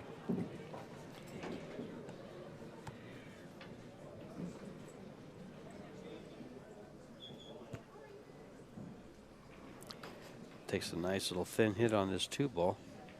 Yeah. And you go ahead and try to play them both here. Have a little in mind of the 2 just kind of floating above the 10 to where you have a little bit of a 2-way. Now he can go firm at this and try and make it and run the cue ball into those balls for position. Looks like that's what he's looking at now.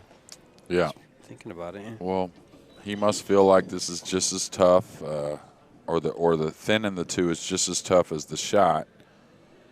Now, one thing about it is he can run into these balls. So he can shoot this 2 with a little more pace, and maybe the 2 gets up if he misses it. I don't like just dead floating this ball to try and make it. Yeah. Well, that's going to spell trouble. Big trouble. Well, Dennis is going to look here and I think he should just play for an angle on the combo, is what I think, either underneath it or above it, either one. I kind of like above it, really. Just check this 2-ball in with a little bit of outside and just stay on the line of the 10, maybe. You don't like coming over for the 3? No, not Not really. at all? Okay. No, the reason being is because when you shoot the 3 to get on the 4, you want to get on the 4 pretty good, pretty well. You know, you want to get to the 5, especially with the 9 being there and stuff. So if you get over on that side rail, you may end up where you're going into a piece of the 7. You can't get that close to the. You didn't get enough angle here, though. And that's what I would have played for, more angle on that combo. But it's going to roll past. It'll go by that 4 yeah, ball. and actually now getting position from the 4 to the 5 is just like ideal. You just hold the ball. You can come across to the short side.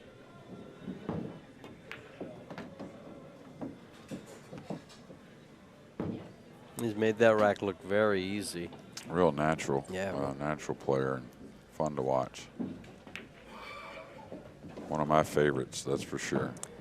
Yeah, Dennis, I'm sure there's a lot of people out there that if they could, they'd pattern their game after the way Dennis plays. Well, one thing about Dennis is does it all. And his stroke is one thing I really love. Is I kind of preach about the angle of the cue stick. When you address the ball, you want to keep the angle of the cue through the shot. And I'm not sure if there's anybody that does it better than Dennis. Really, really fundamentally sound. Well, what started out to be an exchange in games, they both held their breaks three times in a row. Dennis is now off to 5 games in a row to take an 8-3 lead and be on the hill. I think, yeah, Shane just scratched on the 10 ball to go up 6-5 and now consequently trailing 6-5. Sorry about that. I knew there was a little drama out there, and Marco was actually even watching it. SVB, one of those players that gets extra eyes put on him. Yes, he does. And deservedly so. Sure. And then the other thing about it is, you know, people want to see him on the stream all the time, too.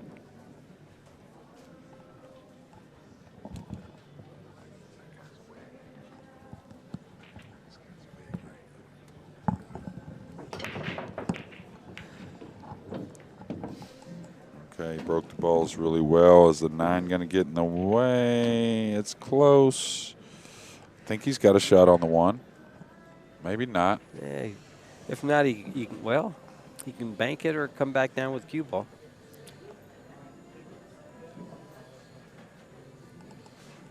Wow. I think looks he's like got he it. can see it. Looks like he can see it. May have to apply a little bit of inside English to get the 1 to grab just a hair to throw it towards the pocket. But good thing is he doesn't have to do anything with the cue ball but stop it. Right. Looks like the 3 passes the 10 for the corner. Maybe. They're tight.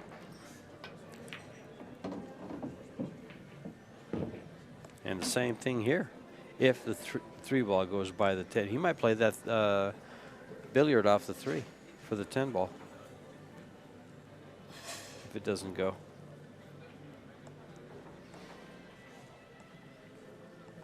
Well, does the 5 go by the 10 also? Now, that makes things pretty tricky if it doesn't.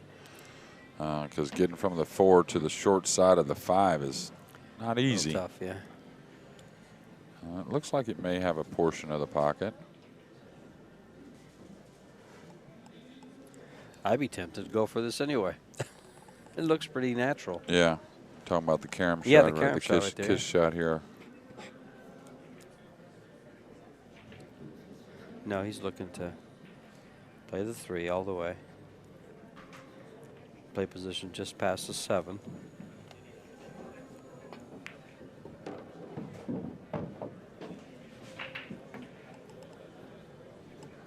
Well, that's more than just past it. Nicely done. Yeah, very nice. Yeah. He's going to try and come that 3 rails, really? Wow. Okay.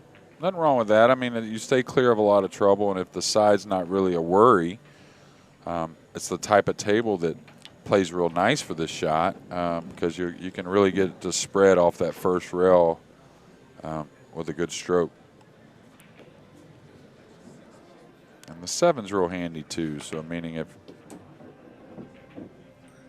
it's going to be perfect. Whoa, that really bit now. And that's what I was talking about earlier as far as the rails sometimes really grabbing the English for new felt.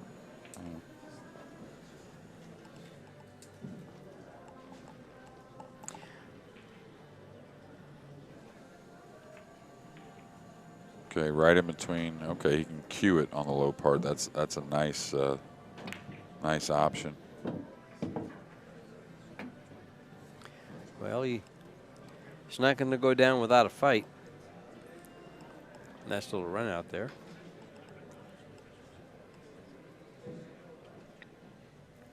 Three balls to go.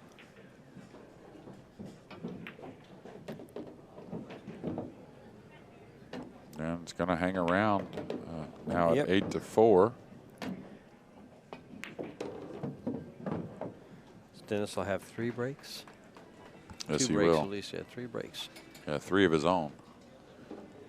And a couple of Marco's to possibly close it out. Yep.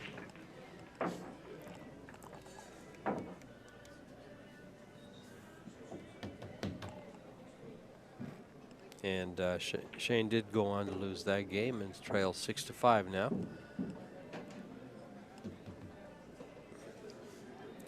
But is at the table. And I thought, just of course, being on the loser side, it sounds like an obvious statement, but for staying in the tournament, Skylar and Shane both needed to win, but just a good solid match to start today. I thought would have put them in position for one of them to maybe go on and steal this tournament from the loser side. Now, it didn't work out for Skylar. That had a lot to do with a Thorsten Holman that's playing awfully good pool. Kind of re-inspired. Yeah, so. Well, you know, you can't help but to think, for instance, I was talking to my wife this morning about, well, who do you think is going to be in the finals? I said, well, I told her about this match here. I said, both of these players playing well. But I said, I kind of look for Shane to come back around and find his way in. But DeLuna's playing well, Thorsten's playing well, and with Skylar in the mix, there was obstacles. Dennis is going to get really what looks like one pretty difficult little shot on the one, just because he's got to probably hit a little downward. He may be able to hit high left on this and hold for the 3, which is how I'd prefer to shoot it. But just really one shot away from getting in this finals. And I think it's this one ball right here.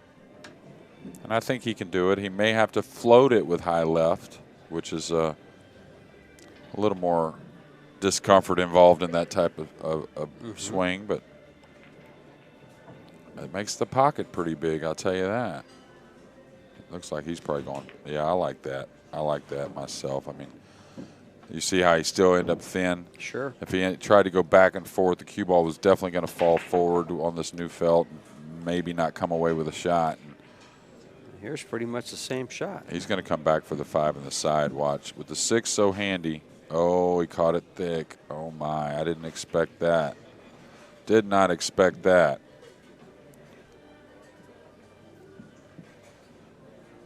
And neither did Dennis. You can see doesn't usually take much time to leave the table on a miss, and took a little extra there.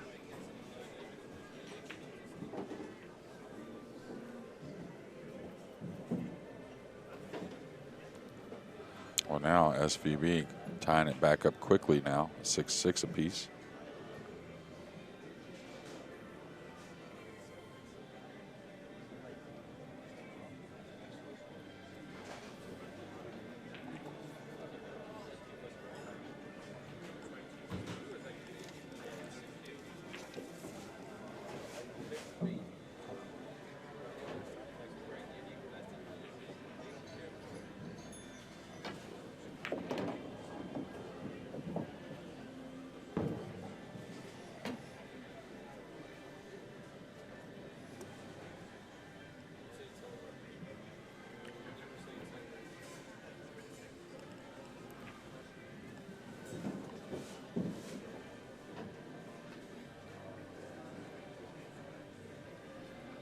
get on this 6 ball. Yeah, but just take the Just take distance, distance, I think. Yeah. Just come down back Yeah, up again, yeah. the distance is going to offer a good angle to fall from the 6 to the 7. I think going forward, you're not going to really get a whole lot better than just kind of holding the ball there. Sometimes the angles say that it's just a little too much to hold the ball, so you'll want to move it. And we'll talk about all the time. The player at the table knows best. So he had to elevate just to get past that 10 ball a little bit. Yeah, and basically he was holding the ball. It was just a little easier way to do it rather than trying to cue more downward on something that was a hair thinner than what we thought. No, I liked him trying to come by the 10 ball and come back up a little bit, but I didn't think he had to elevate at all. But I couldn't see the angle coming off the 5 to if he was going to clip the 10 or had to avoid it. So apparently he had to avoid it by that little bit of elevation. Nice shot there.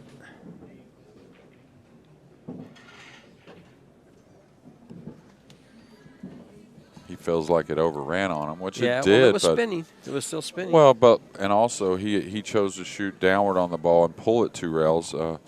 Whereas we talked about if you're comfortable with that high outside English, you just go the 1 rail and float right towards the 7. But from the distance he was at, my. From the distance he was at, I think he shot it well. And sometimes you're just going to overrun a skosh at times. So. He recovered, and he's straight in on the 10. So he's able to steal a break back from Dennis. And we'll be breaking the balls at 8-5.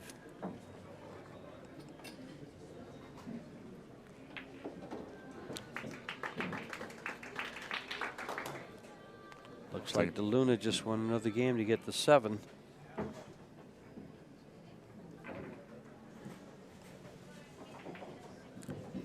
So now he's leading SVB 8-7.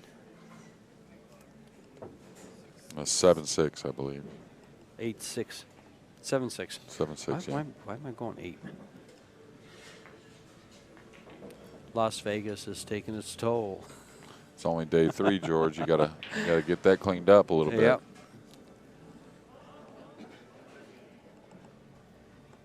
It is the final day of our U.S. Open 10 ball, but then we'll be back on the same schedule the next 3 days for the U.S. Open 8 ball, starting at 10 a.m. if you want to come watch here at Griff's. And the stream will start at noon. We'll have matches at noon, 2, 4, and 6 each day. Come down and join us, and you can take a look at what you'll be facing. DeLuna in the background there. You see a nice little crowd. A couple of bleachers for the patrons to come in. Enjoy some of the top pros.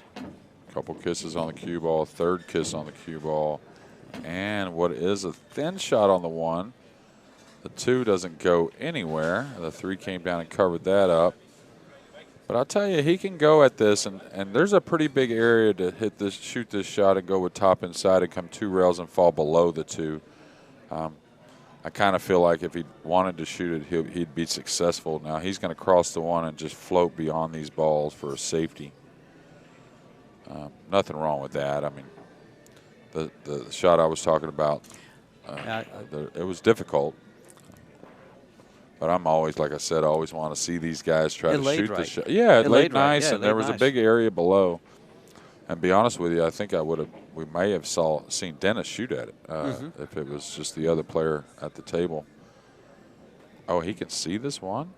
He doesn't have a jump cue, and he's not kicking, so that tells me he can get at a piece of the 1 to float this one to the right side rail, or he's curving it. Okay. Now, the one thing about this, he's got to be pretty confident because there's a lot of congestion with the 4, 5, 6, the 2, 3, and 8. And the long rail kick really offers an easy kick at the 1, and a lot of good things can happen. So he must feel good about making this hit because you don't want to foul in that position with all this kind of trouble on the table already. So even as easy as a shot as Marco has on the 1 here, just because the angle says so, it's hard to get shape on the 2. So that just shows you how important the good contact on the 1 was. Even leaving his opponent such an easy starter is not easy to get out, and he's probably going to play a 2-8, which is correct. That's what I would have looked at. Can I make the 2 off the 10? Can I squeeze the 2 by the 8? I don't think so, but it's a cold-blooded hanger if I can. Right? The 2 off the 10 is pretty easy. The 2 off the 10, yeah, easy I don't shot. think it goes by. I think right, but if it does, it's a real easy shot. So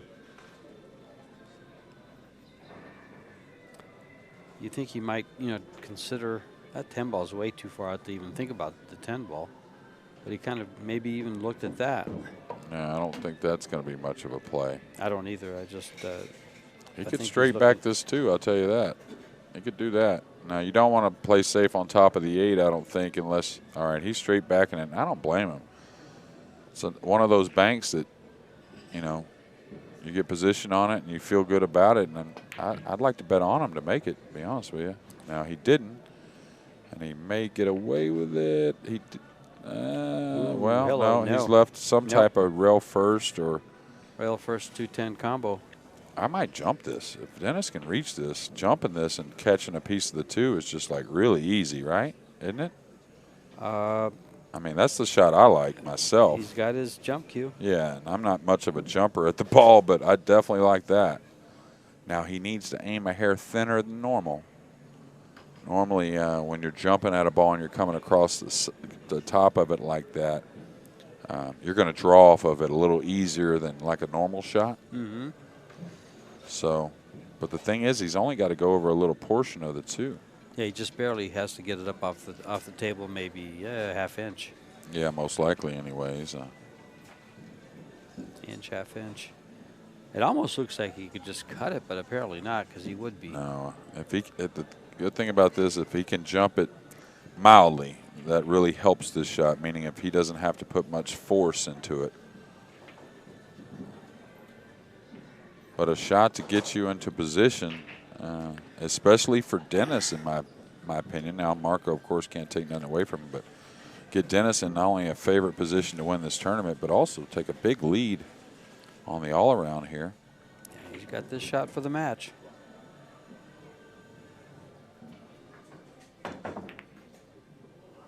Yeah.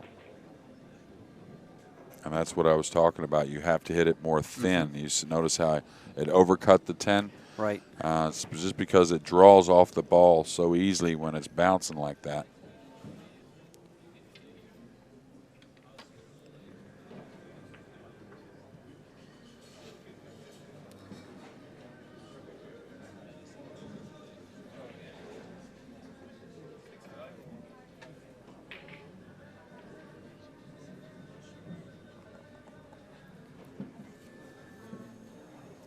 Now this time he's taken here is all about the 4 ball, I believe.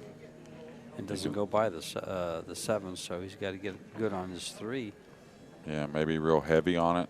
Draw back for short side, something like that. Yeah, that'd work out perfect. Watch out. Ooh, okay. He's just going to move it. And that's even better. The question is, was he playing to move it? I think so. I think so, probably, yeah. He went into it mildly, which was a very smart way to do it. Of course, anytime you're breaking them balls out, you don't really have to crush it usually, or repositioning balls. A lot of straight pool players do that. They just move the ball real gently. They just move it to an open area. It's like foot speed is what it's called. Like 3 cushion, you want to bump the ball just a foot away. And normally, when 2 balls are jammed up together, that's enough to open them. Oh, okay. Came out okay, except that it blocked the 8. Yeah. Still should be okay to get in position on the 8, but.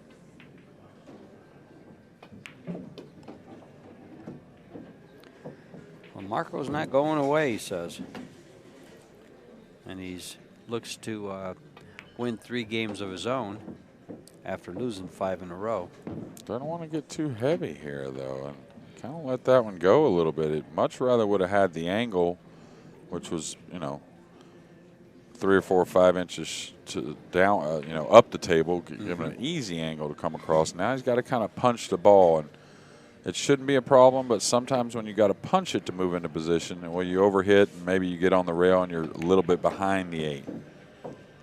And that's where problems come in. Like You know, say he landed on the rail on that same angle behind the 8. Well, now he's worried about a scratch and stuff like that. So now that he got the cue ball off the rail, I think he's okay. But that natural angle on the 7 ball where you can roll the ball with a high English always offers a better line and better touch with the cue ball.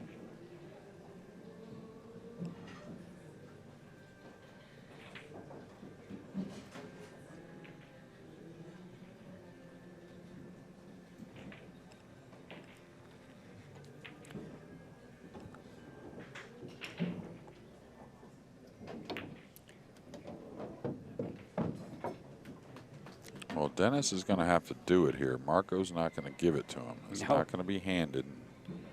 Kind of thought a second ago after that missed bank that Dennis would go ahead and get it done, but he missed a pretty easy shot on the, what was it, the 3, trying to throw it in. You scared me there. I was looking down at my paper. I was putting an X down for the win for Marco, and you said missed it. Now, what? Oh, no. Ouch.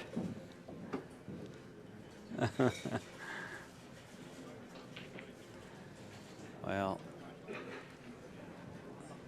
things are getting tight over there because DeLuna's been at the table for a while, leading 7-6 over Shane Van Boning, and he still appears to be at the table.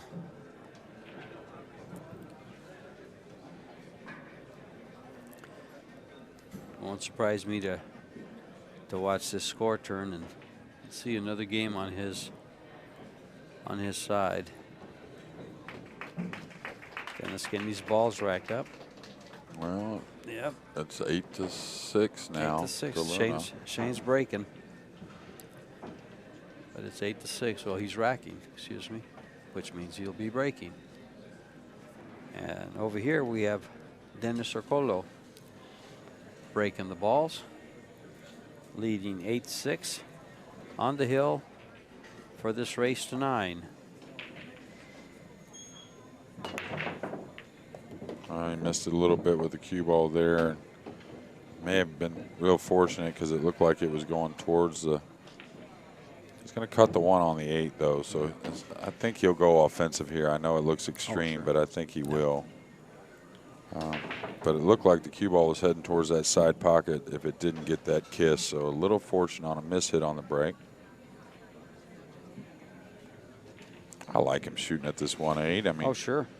The 9's there to slow the 1 down if you catch it a little on that side, and I think he can draw 1 row out to the center of the table also, past the 5. Just get it to grab a whole lot to draw, and it's close to it. I was about to ask you about that. You think he can hold it there, or is he going to run the cue ball around? Well, he's not going to run it. He's going to low outside, 1 rail out, hopefully to the center. There's not really a whole lot of bad places for the 1 to go with the 9 being there.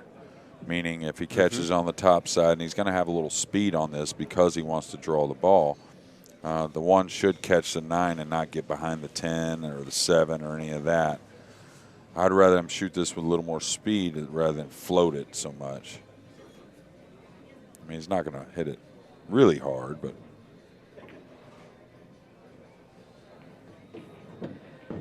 that was always the worry. He may have to just roll up on this ball here. I don't think he has much choice without giving something up here. He's got to just tap it.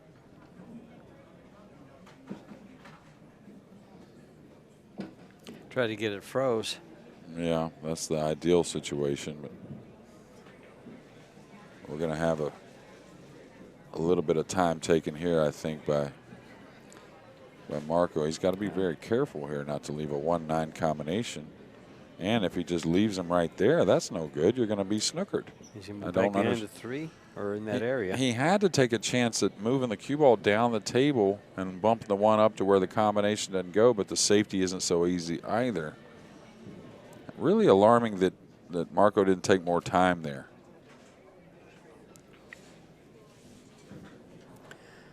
I'll tell you, if I was Dennis, I would look at moving the 1 more firm and full, and draw across the 7 and go towards the 2 with the cue ball, opening this 1 and 9 up a little bit.